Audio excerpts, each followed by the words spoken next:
Toronto Overdose Action Plan, Overdose Risk Factors, Prevention, and What You Can Do. This module is one component of a comprehensive training to reduce overdose deaths in Toronto. This module has been developed for staff who are interested in expanding their knowledge base on overdose risk factors, prevention, and implementing practical strategies within their practice settings. Overdose counseling. Overdose risk factors are the circumstances, characteristics, or experiences that may increase one's risk of overdose. 6 significant risk factors include using substances in combination, drug tolerance, method or route of use, drug strength and quality, social context of use, and history of previous overdose.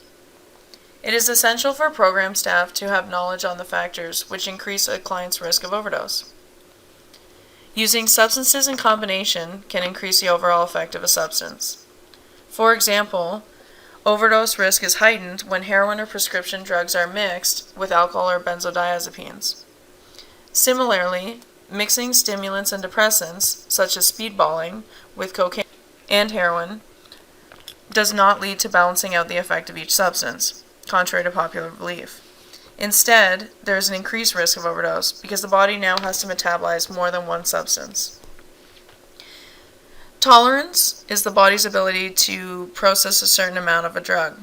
Lower tolerance means the body can only process a smaller amount of a substance than previously, so it takes less substance to feel the effect. Tolerance develops over time, so a person who has used for a long time needs more of a drug to feel that drug's effects, versus someone who is new to the drug. Tolerance also depends on factors including weight, illness, stress, age, and compromised immune system. People who have a lapse in their drug use, such as those released from prison, or those who have just finished treatment, are at a significant risk for overdose, since their tolerance will have decreased and they may overestimate the amount they can use. Method of use refers to how a drug is consumed. For example, swallowing, smoking, intramuscular, and intravenous. Overdose is possible via any route if enough drug is consumed in a short period of time. Routes that increase a drug's ability to reach the brain more quickly, such as intravenous, followed by smoking, increase the likelihood of overdose. Also, when someone switches their method of administration, the risk of overdose heightens because they are uncertain about the effect of the drug via the new route. Switching from one opiate to another is also a risk factor. For example, risk can increase when switching from one pharmaceutical opioid, like oxycodone, to a more potent pharmaceutical like fentanyl, or an illicit opiate such as heroin. Evidence also shows that higher doses of opiate prescriptions, such as 200 milligrams or more of morphine, or equivalent daily, are associated with a 3-fold increase in the risk of overdose death. There are also broader factors that put people at risk for overdose. Drugs in the illicit market are not regulated. As a result, their potency and contents are unknown.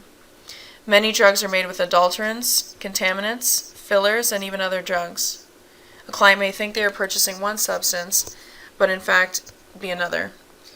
This uncertainty creates a significant risk for overdose. The criminalization of drug use has also forced people to conceal their use and use drugs in unsafe ways. Consuming drugs alone is a significant risk factor, as no one is there to intervene in the event of an overdose. Overdose risk is also greater for people who are homeless and are injecting in public places such as alleyways. In this situation, individuals may fear exposure or arrest by police and inject their supply of drugs more quickly or all at once.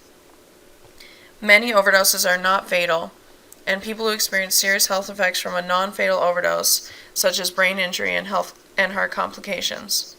A non-fatal overdose also increases the likelihood of having subsequent overdose in the future. Overdose prevention is a key part of harm reduction programs. At the Works, clients learn and share strategies to prevent an overdose.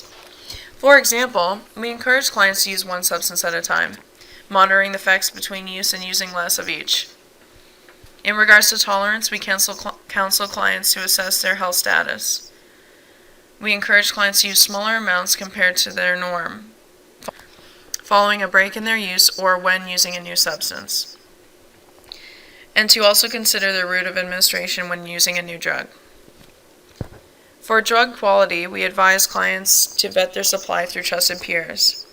For some people, doing a small hit to test the quality is a practical strategy, and for others, it's a total waste of a hit and money. Ideally, it would be great if everyone could use with a friend and together develop an overdose prevention and response plan, such as not injecting at the same time. However, if someone prefers to use alone, snorting is a safer option, and slow initial injection, like a tester, may be an option. Having someone check in on them after using, whether they disclose using or not, and having naloxone available and ready may be a strategy. In examining the opioid strength comparison chart, we can see that fentanyl is 750 times stronger in comparison to a Tylenol 3. We often use this visual to assist in counseling clients on the dangers associated with more potent drugs like fentanyl. As service providers, there's a lot we can do to raise awareness. Talk about it, discuss overdose risk with clients, and help them to personalize their risk reduction strategies.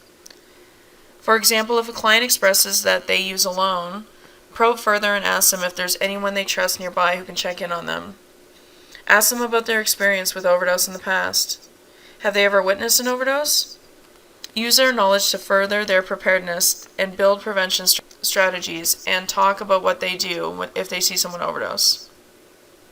Most importantly, let your clients know that your setting is a safe space to talk about drug use. Overdose prevention. Within your service space, create an environment that invites people to discuss overdose prevention. You can display information that includes prevention messages, such as how to recognize and respond to an overdose. Other information can include information on how to use drugs more safely. Discussing overdose prevention can be formalized too, and may be a better option for those who like to write down their thoughts. Here is an example of a personal overdose plan. It can be used in a one-on-one counseling session, or it can be posted in the waiting area to provoke thought.